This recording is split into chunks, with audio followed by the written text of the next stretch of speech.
ಇದು ಕೋರ್ಟಲ್ಲಿ ಒಂದ್ಸರಿ ಬಂದಿತ್ತು ಇದು ಇನ್ಸಿಡೆಂಟು, ಅದನ್ನು ಯಾರೋ ಕತೆ ಮಾಡಿದ್ದಾರೆ. ಆಯಿತು ಬಿಡಿ ಸರ್ ಅಂದೆ. ಆಮೇಲೆ ಎಲ್ಲ ಇದು ಮಾಡಿದಾಗ ಬಟ್ ಆದರೆ ಕೋರ್ಟಲ್ಲಿ ನಡೆದು ಬಿಡಿ, ಅದು ಅಬ್ರಪ್ಟು ಇದು. ಬಟ್ ಅದು ನೀವು ಇನ್ಸಿಡೆಂಟು ನೀವು ಇದು ಮಾಡೋದು ಒಂಥರ ಬೇರೆ ಥರ ಚೆನ್ನಾಗಿದೆ, ಪ್ರೆಸೆಂಟೇಷನ್ ಚೆನ್ನಾಗಿದ್ದರೆ ನೋಡಿ ಸರ್. ಎಲ್ಲ ಸಿನಿಮಾಗಳಲ್ಲೂ ನಮ್ಮ ಸುತ್ತಮುತ್ತ ನಡೆಯುವಂಥ ಕಥೆಗಳೇ. ನಾವು ಯಾವ ರೀತಿ ಅದನ್ನು ಪ್ರೆಸೆಂಟ್ ಮಾಡ್ತೀವಿ ಅದು ಅದ್ರ ಮೇಲೆ ಜನನ ಕೂರಿಸ್ತೀವಿ, ಅದ್ರ ಮೇಲೆ ಸಿನಿಮಾ ಗೆಲ್ಲುತ್ತೆ.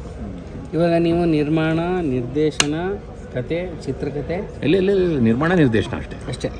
ಕತೆ, ಚಿತ್ರಕಥೆ, ಸಂಭಾಷಣೆ ಹರೀಶ್. ಸಾ ಹರೀಶ್ ಅಂತ.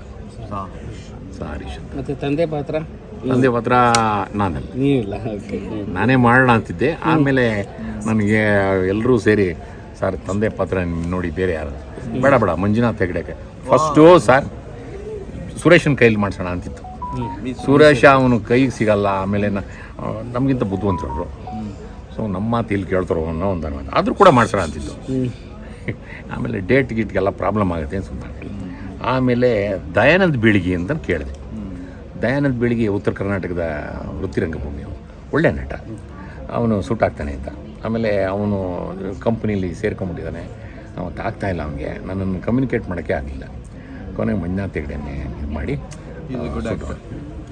ತುಂಬ ಚೆನ್ನಾಗಿ ಮಾಡಿ. ಮಂಜುನಾಥ್ ಹೆಗಡೆ ರೇಣುಕಾ ಬಾಲಿ ಮಗ ನನ್ನ ಮಗನೇ. ಆಮೇಲೆ ನಾನು ಒಂದು ಬ್ಲ್ಯಾಕ್ ಮೇಲರ್ ಕ್ಯಾರೆಕ್ಟರ್ ಬರ್ತೀನಿ, ಅದನ್ನು ಮಾಡಿ. ಆಮೇಲೆ ಅವನ ನನ್ನ ಮಗನ ಹೆಂಡತಿ ಕ್ಯಾರೆಕ್ಟರ್, ಸೊಸೆ ಕ್ಯಾರೆಕ್ಟರ್ ವಿನ್ಯಾ ಶೆಟ್ಟಿ ಮಾಡಿದ್ದಾರೆ. ನಂತರ ಇನ್ನೊಂದು ಕಾಲೇಜ್ ಬಾಸು ಒಂದು ಕ್ಯಾರೆಕ್ಟರ್ ಬರುತ್ತೆ, ಆಫೀಸ್ ಸ್ಟಾಫು, ಮತ್ತು ಬೀಗರು, ಏನು ಬ್ರೋಕರು, ಬೀಗ್ತಿ ಆ ಥರದ್ದೆಲ್ಲ ಬರುತ್ತೆ. ಸುಮಾರು ಹಳ್ಳಿ ತೋಟ ಅಲ್ಲಿ ಎಲ್ಲೆಲ್ಲ ಬರ್ತದೆ. ಆ ಥರದ್ದು ಒಂದು 25 ಜನ ಎಲ್ಲ ಥಿಯೇಟ್ರು ಫ್ರೆಂಡ್ಸೇ. Sir shooting Bengaluru scouts and guides ಇದೆಯಲ್ಲ, ಮೋಹನ್ ಕೊಂಡಜ್ಜಿ, ಅಲ್ಲಿ ನಮಗೊಂದು ಸ್ವಲ್ಪ ಜಾಗ ಮಾಡಿಕೊಟ್ರು. ನಾವೇ ಅಲ್ಲಿ ಸೆಟ್ ಕ್ರಿಯೇಟ್ ಮಾಡಿಕೊಂಡು ಆಫೀಸ್ ಸೆಟಪ್ ಮಾಡಿದ್ವಿ. ಆಮೇಲೆ ಬೇರೆ ಅಲ್ಲಿ ಗಾರ್ಡನ್ನು ಅದು ಇದು ಅಲ್ಲೆಲ್ಲ ಮಾಡಿದ್ವಿ, ಅದೆಲ್ಲ. ಆಮೇಲೆ ಬಸ್ಸದೊಂದು ಟಿಪಿಕಲ್ ಆಗಿತ್ತು, ಬಸ್ ಸ್ಟ್ಯಾಂಡ್ದು. ಏನಪ್ಪ ಮಾಡೋದು, ಹೇಗೆ ಶೂಟ್ ಮಾಡೋದು ಅಂತ ನಾನು ಯೋಚನೆ ಮಾಡ್ತಿದ್ದೆ. ಕೊನೆಗೆ ಬಸ್ ಓನರ್ಸು ಒಂದು 3-4 ಜನ ಸಿಕ್ಬಿಟ್ರು. ಬನ್ನಿ ಸರ್, ನೀವು ಯಾಕೆ, ನಿಮಗೆ ಗೌರ್ಮೆಂಟ್ ಸ್ಟ್ಯಾಂಡ್ಗೆ ಹೋದರೆ ಭಾಳ ಕಷ್ಟ ಅಂದ್ಬಿಟ್ಟು ಪ್ರೈವೇಟ್ ಬಸ್ ಸ್ಟ್ಯಾಂಡು ತುಮಕೂರು ಒಂದು 50 ಬಸ್ಸು ಸಾರು ಹೋಗೋದು ಬರೋದು ಅದು ಇದು ಎಲ್ಲ ಮಾಡಿ ಕೊನೆಗೆ ತುಮಕೂರಿಂದ ಕುಣಿಗಲ್ಗೆ ಒಂದು ಪೈಸಾ ದುಡ್ಡು ಕೊಡಲಿಲ್ಲ ಅವರಿಗೆ, ಓನರ್ಗೆ, ಇವರಿಗೆಲ್ಲ ಬಸ್ನವ್ರಿಗೆ. ಅವ್ರು ನಿಮ್ಮ ಪಾಡಿ ನೀವು ಶೂಟಿಂಗ್ ಮಾಡ್ಕೊಳ್ಳಿ ಸರ್, ನಮ್ಮ ಪಾಡಿ ನಾವು ಓಡಿಸ್ತೀವಿ ಗಾಡಿ. ಆ ಡ್ರೈವರ್ಗೂ ಕಂಡಕ್ಟರ್ಗೂ ಒಂದು 500 ರೂಪಾಯಿ ಕೊಟ್ಬಿಟ್ಟು ಹೌದು ಅಂದು ಮುಗಿಸಿದ್ವಿ. ಆಮೇಲೆ ನಮ್ಮ ಸ್ನೇಹಿತರದ್ದು ಒಂದು ತೋಟ ಆಯಿತು. ಆ ಮೋಹನ್ ಕೊಂಡಜ್ಜಿ ಅವರು ಭಾಳ ಕೋಪ್ರೇಟ್ ಮಾಡೋದು. ಸ್ಪೋರ್ಟ್ಸ್ ಆ್ಯಂಡ್ ಗೈಡ್ಸಲ್ಲಿ ನಮಗೇನು ಒಂದು ಪೈಸಾ ತಗೊಳ್ಳಿಲ್ಲ. ಪ್ರಾಪರ್ಟಿ ಸೆಟ್ಗೆ ಇದಾಯಿತು. ಆಮೇಲೆ ಮನೆದಕ್ಕೆ ನಾವು ಪೇ ಮಾಡಲೇಬೇಕಾಯಿತು, ಮನೆ ಪೇ ಮಾಡಿದ್ವಿ. ಆಮೇಲೆ ನಮ್ಮ ಮನೆದು ಒಂದು ಸೀನ.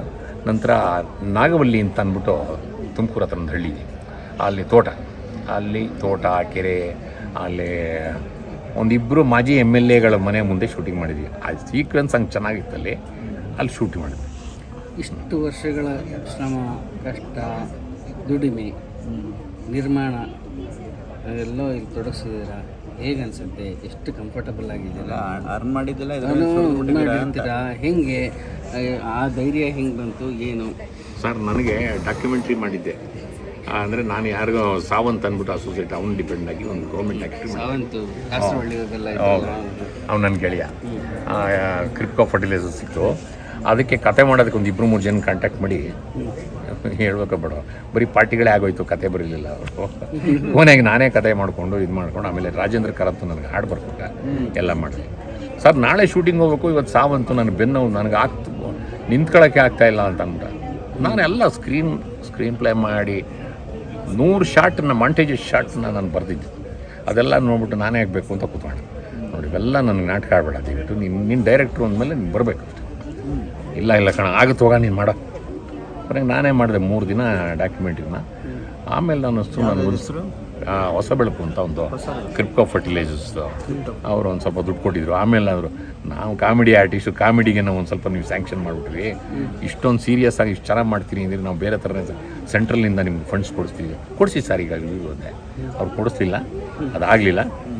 ಹೊಗಳಿಕೆ ಮಾತ್ರ ಆಯಿತು. ಅವ್ರು ಕೊಟ್ಟಷ್ಟು ದುಡ್ಡನ್ನು ಖರ್ಚು ಮಾಡಿ ಎಕ್ಸ್ಟ್ರಾ ನಾನು ಒಂಚೂರು ನನ್ನ ಖುಷಿಗೆ ಮಾಡಿದೆ. ಅದೆಲ್ಲ ನೋಡ್ತಾ ನೋಡ್ತಾ ನನಗೆ ನಾಟಕಗಳು ಒಂದು 17 ನಾಟಕ ಡೈರೆಕ್ಟ್ ಮಾಡಿದ್ದೀನಿ. ಎಲ್ಲ ಹೊಸ ಹುಡುಗ ಪ್ರೊಡಕ್ಷನ್ ಮಾಡಿ ವರ್ಕ್ಶಾಪ್ ಮಾಡಿ ಎಲ್ಲ ಮಾಡಿದ್ದೀನಿ. ಸೊ ಅದರಲ್ಲೂ ಸುಮಾರು ಲಕ್ಷಾಂತರ ರೂಪಾಯಿ ನಾನು ಕಳೆದಿ, ನನ್ನ ಖುಷಿ ಕಳೆದು, ನಮ್ಮ ದುಡಿಮೆ ಇತ್ತಲ್ಲ, ಸರ್ಕಾರ ದುಡಿಮೆ ಕಳೆದು. ಸರಿ, ನಂತರ ಈ ಪಿಕ್ಚರು ಶೇಷಾದ್ರಿ ಏನಾದರೂ ಮಾಡಿ ನನಗೊಂದು ಪಿಕ್ಚರ್ ಮಾಡಿಕೊಡಿ ಶೇಷಾದ್ರಿ. ಅವ್ರು 2 ಪಿಕ್ಚರ್ ನಾನು ದುಡ್ಡು ಹಾಕಿದ್ದೆ, ಪಾರ್ಟ್ನರ್ ಪ್ರೊಡ್ಯೂಸರ್ ಶೇಷಾದ್ರಿ, ಮುನ್ನುಡಿ ಮತ್ತು ಅತಿಥಿ. ಸರಿ, ಆಮೇಲೆ ಬಿಟ್ಬಿಟ್ಟಿದೆ ಮುನ್ನುಡಿ ಮತ್ತು ಅತಿಥಿ. ನೀವು ಒಬ್ರು 2006ರಲ್ಲಿ 3ನೇ ಪಿಕ್ಚರಿಂದ ಬಿಟ್ಬಿಟ್ಟೆ. ಏನೋ ನಮಗೂ ಒಂಚೂರು ಆಯ್ತು, ಆಮೇಲೆ ಬೇಡ ನಿಮ್ಮ ಸ್ನೇಹಿತರಲ್ಲಿ ಬಿಟ್ಬಿಟ್ಟೆ. ಸರಿ ಮಾಡಿ ಅಂದರೆ ಅವರು ಈಗ ಆಗಲ್ಲ ಸುರೇಶ್, ಹಂಗೆ ಹೀಗೆ ಅಂತ ಎಲ್ಲ ಹೇಳಿ ಸಿಕ್ಕಾಬಿಟ್ಟೆ ದೊಡ್ಡ ಬಡ್ಜೆಟ್ ಹೇಳಿದ್ರು. 50 ಲಕ್ಷ ಎಲ್ಲಿಂದ ತರಲಿ ಸರ್, ಆಗಲ್ಲ. ನಾನು ಈಗ ಕಷ್ಟಪಟ್ಟು ನಾನು ಒಂದು 15ರಿಂದ 20 ಲಕ್ಷ ಹೊಂದಿಸ್ತೀನಿ, ಅದ್ರ ಮೇಲೆ ಆಗಲ್ಲ ಅಂದೆ ನಾನು. ಎಲ್ಲಾಗುತ್ತೆ ಈಗ ಸಿನಿಮಾ ಎಲ್ಲ ಕಷ್ಟ ಸುರೇಶ್, ಹಂಗೆ ಹಿಂಗೆ. ಸರಿ ಆಯಿತು, ಏನು ಮಾಡೋದು, ನನಗೆ ತಲೆ ಕೆಟ್ಟೋಯ್ತು. ಕತೆ ಬೇರೆ ಇನ್ನೂ ಏನು ಸೆಲೆಕ್ಷನ್ ಮಾಡಿಲ್ಲ, ಯಾವ್ದಾರು ಮಾಡಿದ್ದೀರ ಇಲ್ಲ. ಹಾಗೇ ಮಾತಾಡ್ತಿರುವಾಗ ಅವರು ಅಸೋಸಿಯೇಟ್ ಬಂದು ನನಗೆ ಕೇಳಿದೆ, ಹಿಂಗೆ ಕತೆ ಇದೆ, ಚೆನ್ನಾಗಿದೆ, ಕತೆ ಹೇಳಿ. ಕತೆ ಹೇಳಿದವರು ನನಗೆ ಇಷ್ಟ ಆಗಿಲ್ಲ. ನಮ್ಮದು ದೌರ್ಬಲ್ಯ ಏನು ಅಂತಂದರೆ, ನಾವು ಮೊದಲು ಕತೆ ಓದ್ತಾ ಇದ್ವಿ, ಕತೆ ಓದೋದು ಬಿಟ್ಬಿಟ್ಟಿದ್ವಿ. ಅದು ಯಾಕೋ 1 ಪೇಜ್ ಆದಮೇಲೆ 2ನೇ ಪೇಜಿಗೆ ಫೋನ್ಗಳು ಬರುತ್ತೆ, ಆ ಕಡೆ ಗಮನ ಹೊಟ್ಟೋಗ್ಬಿಡುತ್ತೆ, ಓದೋಕ್ಕೆ ಆಗ್ತಾಯಿಲ್ಲ. ಸೊ ಅದರಿಂದ ಯಾರೋ ಕತೆ ಹೇಳಬೇಕು, ಅವಾಗ ನನ್ನ ತಲೆ ಒಳಗೆ ಕೂತ್ಕೋಬೇಕು, ಮಾಡಬೇಕು. ಹಾಗೆ ಹರೀಶ್ ಒಂದು ಕತೆ ಹೇಳೋದು ತುಂಬ ಚೆನ್ನಾಗಿದೆ, ನನಗಿಷ್ಟ ಆಯಿತು. ಇದನ್ನು ನನಗೆ ಶಕ್ತಿ ಇದೆ ಮಾಡೋದಕ್ಕೆ ಅಂದ್ಬಿಟ್ಟು ಇದನ್ನು ಮಾಡ್ತೀನಿ. ಅವ್ರು ಕೇಳಿದೆ, ಏನು ಮಾಡೋದು ಸರ್, ನೀವು ಏನು ಅಂದ್ಕೊಬಿಡಿ, ಏನೋ ಮಾಡಿ ಮಾಡೋಣ ಬನ್ನಿ. ಕ್ಯಾಮ್ರಾಮನ್ ಎಲ್ಲರ ಹತ್ರ ಕೂತ್ಕೊಂಡು ಮಾಡಿ. ನಾವು ಬೇರೆಯವ್ರ ಹತ್ರ ದುಡ್ಡು ಕೇಳಿದ್ರೆ ಏನಾಗುತ್ತೆ ಅಂದರೆ, ಇದಕ್ಕೆ ಯಾಕಿಷ್ಟು, ಆಮೇಲೆ ನಾನು ದುಡ್ಡು ಕೊಟ್ಬಿಡು, ಯಾವನೇ ಬೈದು ನಮಗೆ ಯಾಕೆ ಮರ್ಯಾದೆ ಕಳ್ಕೊಳ್ಳೋದು. ನನ್ನ ಹೆಂಡ್ತಿನ ಕೇಳಿದೆ, ಮಕ್ಕಳನ್ನ ಕೇಳಿದೆ, ನೋಡಿ ಸುಮ್ಮನೆ ತಲೆ ಮೇಲೆ ಎಳ್ಕೊಬಿಡಿ, ಆಮೇಲೆ ಇಷ್ಟು ವರ್ಷ ದುಡ್ದಿದ್ದೀರಿ, ಕೊನೆಗಾಲದಲ್ಲಿ ಅಟ್ಲೀಸ್ಟು ಆಸ್ಪತ್ರೆಗೆ ಸೇರಿದ್ರೆ ಆಸ್ಪತ್ರೆ ಖರ್ಚಿಗಾದರೂ ದುಡ್ಡು ಇಟ್ಕೋಬೇಕು. ಅದಕ್ಕೆ ಆ ಖರ್ಚಿಗೆ ಇಟ್ಕೊಂಡು ನನಗೊಂದು 10 ಲಕ್ಷ, ನಿಮ್ಗೊಂದು 10 ಲಕ್ಷ ಇಟ್ಕೊಂಡು ಮಿಕ್ಕಿದ್ರಲ್ಲಿ ಪಿಕ್ಚರ್ ತೆಕ್ಕಳಿ ಹೋಗಿ. ಸರಿ, ಎರಡನೇ ಮಗನು ಅವನು HP ನಲ್ಲಿ ಕೆಲಸ ಇದ್ದಲ್ಲಿ ಬಿಟ್ಬಿಟ್ಟು ನಾಟಕ ಸಿನಿಮಾ ಮಾಡ್ತೀನಿ ಅಂದರೆ ಅವನೊಂದು 30 ವರ್ಷ ಕಳೆದ. ಅವನಿಗೊಂದು ಮೆಡಿಕಲ್ ಸ್ಟೋರ್ ಇಟ್ಟು 15 ಲಕ್ಷ ಅದು ಹೋಯ್ತು. ಮದುವೆ ಮಾಡಿದೆ, ಅವಳು ಓದ್ಲು, ಎಲ್ಲ ಆಯಿತು. ಎಲ್ಲ ಆಗಿ ಇದೊಂದು ಪ್ರಯತ್ನ. ಅವನು 15 ಪಿಕ್ಚರ್ ಮಾಡಿದ್ದಾನೆ, ಯಾವ ಪಿಕ್ಚರ್ಲು ಸಕ್ಸಸ್ ಆಗಿಲ್ಲ. ಸೊ ಇದು ಲಾಸ್ಟ್ ಪಿಕ್ಚರ್, ಅಪ್ಪ ನಾನು ಮಾಡಲ್ಲ ಇನ್ನು, ನಾನು ಫೋರ್ಸ್ ಮಾಡ್ಕೊಡ್ದು ಅಂತ. ಸರಿ ಆಯ್ತು, ನಮ್ಮ ಪ್ರೊಡಕ್ಷನಲ್ಲಿ ಮಾಡಲ್ವಾ ನೀನು ಅಂತ ನಮ್ಮ ಮಿಸ್ಸಸ್ ಗಲಾಟೆ ಮಾಡಿ ಅವ್ನ ಕೈಲಿ ಮಾಡಿಸೋದು. ಸಿನಿಮಾ ಚೆನ್ನಾಗಾಗಿದೆ ಸರ್, ಟೆಕ್ನಿಷಿಯನ್ನಿಂದ ಹಿಡಿದು ಎಲ್ಲರೂ ಹೊಗಳ್ತಾ ಇದ್ದಾರೆ ಅಂತ ಅನ್ನೋದಕ್ಕೆಲ್ಲ ನಾನು ಕಣ್ಣಾರೆ ನೋಡಿ. ನನ್ನ ಸಿನಿಮಾ ಚೆನ್ನಾಗಾಗಿದೆ. ಭಾಳ ದೊಡ್ಡದು ಪ್ರೊಡಕ್ಷನ್ ಅಂತೂ ಅಲ್ಲ, ಲಕ್ಸುರಿ ಅಂತೂ ಇಲ್ಲ. ಒಬ್ಬ ಸಾಮಾನ್ಯ ಮಧ್ಯಮ ವರ್ಗದ ಒಂದು ಸರಳ ಜೀವನದಲ್ಲಿ ಏನು ಕತೆ ನಡೀಬೋದು ಆ ಕತೆ. ಸಿನಿಮಾಗಳೇ ಅವಾರ್ಡ್ ಹೊಡೆಯೋದು ಸುರೇಶ್ ಅವರು ನಿಜವಾಗ್ಲೂ. ಈಗ ಡೆಲ್ಲಿ, ಬಾಂಬೆ, ಕಲ್ಕಟ್ಟ ಇನ್ನೂ ಫೆಸ್ಟಿವಲ್ಲು ಶುರು ಆಗಿಲ್ಲ. ಮೊನ್ನೆ ಶಾರ್ಟ್ ಫಿಲ್ಮ್ ಮಾತ್ರ ಅನೌನ್ಸ್ ಮಾಡಿದ್ರು, ಅದಿನ್ನೂ ಲೇಟು. ಗೋವಾದು ಅದಷ್ಟು ಇದೆ, ನೋಡೋಣ, ನಮ್ಮ ಪ್ರಯತ್ನ ಮಾಡೋದು. ಸೆಪ್ಟೆಂಬರ್ಲಿ ಯಾವುದು? ಗೋವಾದು ನವಂಬರ್. ಫೆಸ್ಟಿವಲ್ ಸೀಸನ್ ಶುರು ಆಗಿದೆ ಆಗಸ್ಟ್ ಅಂತ. ಸೆಪ್ಟೆಂಬರ್ ಏನೋ ಆಗಸ್ಟಿಂದ ಶುರು ಆಗುತ್ತೆ ಅನ್ನೋದೇ ಊರಲ್ಲಿ ಎಲ್ಲ ರೆಡಿ. ಆಮೇಲೆ ಸಿನಿಮಾದಲ್ಲಿ ಹಾಡಿಲ್ಲ ಸರ್, ಒಂದೇ ಒಂದು ಪಲ್ಲವಿ, ಒಂದು ಚರಣನ ಲಾಸ್ಟ್ ಎಂಡ್ಗೆ ಇಟ್ಕೊಂಡಿದ್ವಿ. ಸಿದ್ದರಾಮ್ ಕೇಸಾಪುರ ಅಂತ ಹಾಡಿರೋರು. ಯಾರೋ ಒಬ್ಬರು ನಿರ್ದೇಶಕರು ನನಗೆ ಫಸ್ಟು ಮ್ಯೂಸಿಕ್ ಎಲ್ಲ ಮಾಡಿ, ಬ್ಯಾಕ್ಗ್ರೌಂಡ್ ಸ್ಕೋರ್ ಮಾಡಿ, ದುಡ್ಡು ರಾತ್ರಿ ಸಿಕ್ಕಾಬಟ್ಟೆ ಬಲವಂತ ಮಾಡಿ ದುಡ್ಡು ಇಸ್ಕೊಂಡ್ರು. ಕೊನೆಗೆ ಅದನ್ನು ಕೊಡಂಗೂ ಸರಿಯಾಗಿ ಕೊಡಲಿಲ್ಲ ಅವರು. ಬೇರೆ ಮ್ಯೂಸಿಕ್ ಡೈರೆಕ್ಟರ್ನ ಇಟ್ಕೊಂಡು ಮತ್ತಿರ್ಗ ಮಾಡಿಸಿ ಅವನಿಗೂ ದುಡ್ಡು ಕೊಟ್ಟು ಮಾಡಿಸ್ದೆ. ಅವನ ಹತ್ರ ಒಂದು ಸಾಂಗ್ ಮಾಡಿಸ್ದೆ. ಸಾಂಗು ಭಾಳ ಚೆನ್ನಾಗಿ ಬಂದಿದೆ. ಪಲ್ಲವಿ ಎತ್ತು ಚರಣ ಯಾರೋ ಅವರು ಮತ್ತೆ ಒಪ್ಪಿಸಿ, ಇದಕ್ಕೆ ಇನ್ನೊಂದು ಚರಣ ಸೇರಿಸಿ ಆಡಿಯೋ ರೈಟ್ ಸಿಗುತ್ತೆ, ನಿಮ್ಗೆ ಒಂಚೂರು ದುಡ್ಡಾರು ಸಿಗುತ್ತೆ ಅಂದರು. ಈಗ ಇನ್ನೊಂದು ಚರಣನ ನೆಕ್ಸ್ಟ್ ವೀಕು ರೆಕಾರ್ಡಿಂಗ್ ಮಾಡ್ತಾರೆ. ಸಿನಿಮಾದಲ್ಲಿ ಮಾತ್ರ ಒಂದು ಪಲ್ಲವಿ, ಒಂದು ಚರಣ ಇರುತ್ತೆ. ಬೇಕಾದ್ರೆ ಸುಮ್ಮನೆ ಕೇಳಿಸ್ತೀನಿ, ಎಲ್ಲೂ ಇದು ಮಾಡ್ಕೋಬೇಡಿ.